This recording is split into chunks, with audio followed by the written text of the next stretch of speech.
लाल कपड़े पहने एक लड़की कानों में हेडफोन लगाए वो गुनगुनाते हुए गाना गा रही होती है। तभी अचानक कुछ ताकतवर आदमी सामने आते हैं और उसे जबरदस्ती उठाकर गाड़ी में डाल लेते हैं।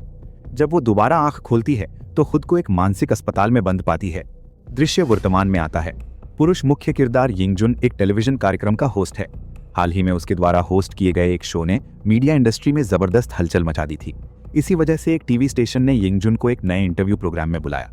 कार्यक्रम के दौरान होस्ट और यिंगजुन बातचीत कर ही रहे थे कि अचानक शो रोक दिया गया। कारण ये था कि यिंगजुन द्वारा पहले होस्ट किए गए एक प्रोग्राम में झूठी कहानियां गढ़ी गई थी। कुछ ही समय बाद इस मामले को लेकर यिंगजुन को उसके लीडर ने सस्पेंड कर दिया।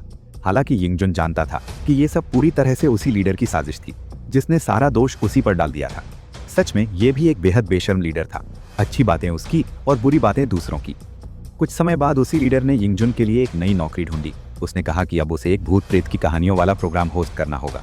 इस प्रोग्राम को सच्चाई या झूठ से कोई मतलब नहीं था, बस दर्शक बढ़ने चाहिए थे। यिंगजुन झुंझलाते हुए बोला, क्या मैं सच में इतनी गिरावट पर आ गया हूँ? क्या मेरी जिंदगी की प्रतिभा ऐसे ही दफन हो जाएगी? लेकिन गुस्सा करने के बाद भी पेट तो पालना ही था, इसलिए वो काम पर निकल पड़ा। दफ्तर पहुंचने पर महिला असिस्टेंट ने उसे कई डरावनी कहानियां सुनाई, मगर यिंगजुन को उनमें से कोई भी खास नहीं लगी। तभी उसकी नज़र मेज पर रखी एक पुरानी घिसी पिटी नोटबुक पर पड़ी, जो उसे काफी दिलचस्प लगी। महिला ने बताया कि 1 साल पहले एक मानसिक अस्पताल में आग लगी थी, जिसमें अंदर मौजूद सभी लोग जलकर मर गए थे। ये नोटबुक उसी महिला की थी जो उस समय वहां रहती थी। नोटबुक में लिखी डरावनी लिखावट को देखकर यिंगजुन ने तुरंत फैसला कर लिया कि वो इसी नोटबुक को अपने प्रोग्राम की शुरुआत बनाएगा। घर लौटकर यिंगजुन ने नोटबुक को ध्यान से पढ़ा। उसके अंदर एक छोटा सा पंख बना हुआ था और एक महिला का नाम लिखा था, सूया। इस नोटबुक की कहानी को साफ करने के लिए यिंगजुन ने तय किया कि वो प्रोग्राम बनाते बनाते इसके रहस्यों को उजागर करेगा। इसके बाद यिंगजुन अपनी टीम को लेकर एक भूतिया घर में शूटिंग करने पहुंचा, लेकिन शूटिंग के दौरान सभी लोग लगभग डर के मारे मर ही गए। सब कहने लगे कि उनके सामने भूत तैर रहे हैं। हिम्मत जुटाकर यिंगजुन ने उसका पीछा किया तो पता चला कि वो कोई भूत नहीं बल्कि पट्टियों में लिपटा एक आदमी था। अस्पताल में यिंगजुन ने देखा कि उस आदमी के हाथ पर बना टैटू बिल्कुल वैसा ही था जैसा नोटबुक में बना छोटा पंख। महिला असिस्टेंट ने अंदाजा लगाया कि ये आदमी नोटबुक में लिखे ए डाई से जुड़ा हो सकता है। लेकिन अजीब बात यह थी कि उस समय मानसिक अस्पताल के रजिस्टर में सूया नाम की किसी महिला का कोई रिकॉर्ड नहीं था। हालांकि ए डाई वास्तविक था, लेकिन सूया सच में मौजूद थी या नहीं ये अब भी रहस्य बना हुआ था। यिंगजुन ने गंभीर रूप से बीमार ए डाई से आंख झपकने को कहा, जिससे ये पुष्टि हो गई कि वही ए डाई है। लेकिन जैसे ही यिंगजुन ने सूया के बारे में पूछा, ए डाई की दिल की धड़कन अचानक तेज हो गई और वो लगभग बेहोश हो गया। जांच के बाद पता चला कि ए डाई सियोल के बाहरी इलाके में स्थित मानसिक अस्पताल में नर्स था, लेकिन सूया का अब तक कोई सुराग नहीं मिला। इसी बीच एक और संयोग सामने आया। पुलिस चीफ की हत्या उसी दिन हुई थी जिस दिन अस्पताल में आग लगी थी। पुलिस चीफ को मारने वाली महिला सूया ही थी और वो पुलिस चीफ उसका पिता था। पुलिस स्टेशन में मौजूद एक दोस्त की मदद से यिंगजुन की मुलाकात सूया से करवाई गई। पहली मुलाकात में सूया बिल्कुल चुप रही। मजबूर होकर यिंगजुन ने अपना विजिटिंग कार्ड छोड़ा और वहां से चला गया। लेकिन यिंगजुन के मन में एक बात लगातार खटक रही थी। बिना किसी को पता चले सूया को मानसिक अस्पताल में बंद कर दिया गया और फिर उसने अपने ही पिता की हत्या कर दी। ये दोनों बातें बिल्कुल मेल नहीं खाती थीं। अगर इस मामले को और गहराई से खोदा गया तो शायद कोई बहुत बड़ा राज सामने आ सकता था। महिला असिस्टेंट ने कई जानकारियां इकट्ठा की और कुछ अहम बातें सामने आईं। पता चला कि पुलिस चीफ पुलिस अकेडमी का ग्रेजुएट था। उसने एक ऐसी महिला से शादी की थी जिसकी पहले से एक बेटी थी। यानी पुलिस चीफ सूया का सगा पिता नहीं बल्कि सौतेला पिता था। संयोग से सूया की मां की मौत पुलिस चीफ की मौत से 2 महीने पहले हो चुकी थी। कुछ समय बाद यिंगजुन और सूया की फिर मुलाकात हुई। सूया ने बताया कि उस दिन वो सड़क पर घूम रही थी, तभी 2 लोगों ने उसे जबरदस्ती गाड़ी में डाल लिया। उसके सिर पर कपड़ा डालकर उसे मानसिक अस्पताल पहुंचा दिया गया। अस्पताल की नर्सों ने कुछ भी नहीं कहा। उसके कपड़े उतरवाए गए, उसे नहलाया गया और फिर उसे डायरेक्टर के पास भेज दिया गया।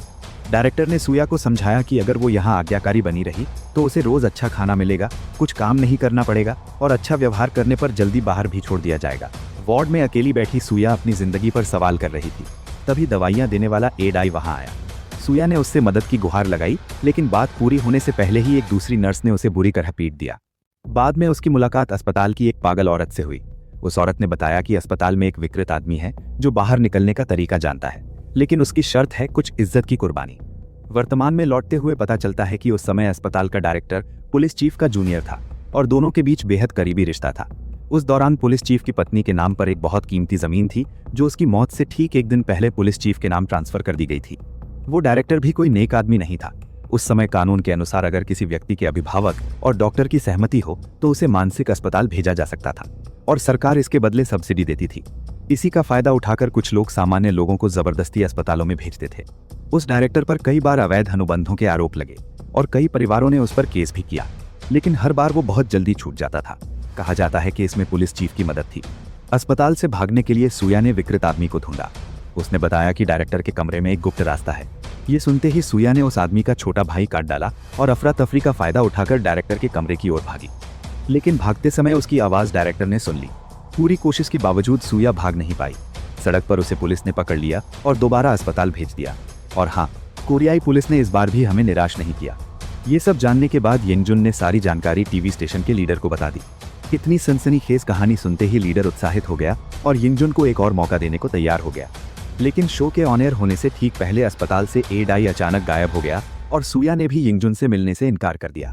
फिर भी प्रोग्राम पूरी तरह तैयार था, उसे रोका नहीं जा सकता था। मजबूरी में यिंगजुन ने पहला एपिसोड शूट किया। प्रोग्राम में यिंगजुन ने एक बार फिर अपने आकर्षक चेहरे और मीठी जुबान से दर्शकों का दिल जीत लिया।